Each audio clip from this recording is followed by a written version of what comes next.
ladies and gentlemen, let's get right into this. This is going to be a short yet important follow-up video to the video I did the other day addressing Pokemon Go and the recent announcement that they were going to be changing / removing features in the weeks to come. So we actually have ourselves a petition on change.org, and it's titled Keep Increased Pokestop and Gym Interaction Distance. Now, this petition, as of me recording this, is on its way up to 75,000 signatures. That is actually crazy given how recent this announcement was. Now, I'll leave a link of this in the description down below. Every single signature and every single bit of input counts. And this is something that I hope will be brought to the attention of Niantic, and they will actually take this seriously, because it would honestly not surprise me if this petition over the next couple of days actually ends up reaching over 100,000 signatures. And while that figure might seem like a dent in comparison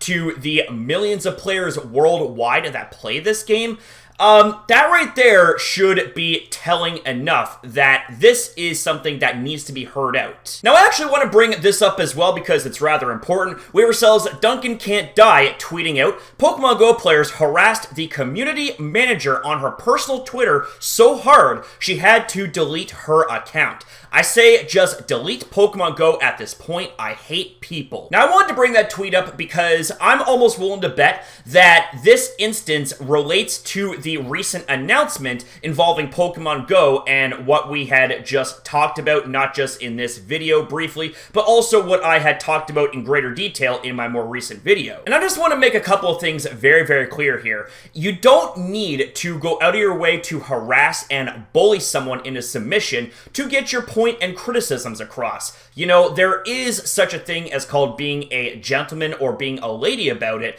and being respectful yet concise and to the point about it. And think about how actions like that reflect on the rest of the community. If something like this was to get back to the higher-ups at Niantic that can actually make a difference and do something about this, well, when they see something like this go down, they're probably thinking, well, you know what? Maybe we shouldn't listen to the audience because this is the type of BS that they pull off when it's not true. But the thing is that when there is the toxic minority that ends up making a big impact, it ends up snuffing out the rest of the community's well-intended impact, if you know what I mean. And you also have to remember this likelihood as well, that these employees are under a certain type of lock and key sort of policy, meaning that they are very, very, very restricted as to what it is they can and can't say in public. And these very people likely have the same, or at the very minimum, very similar grievances that the majority of us Pokemon Go players have. So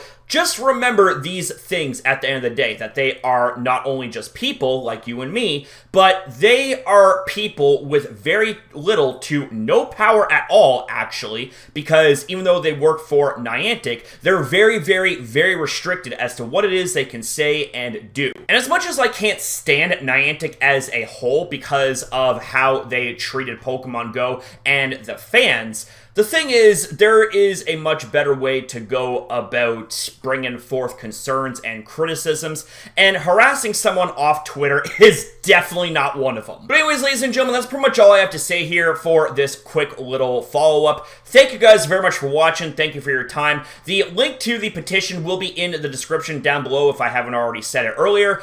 Thank you guys again. Have yourself a damn good one, and as always, I'll see you guys in the next video.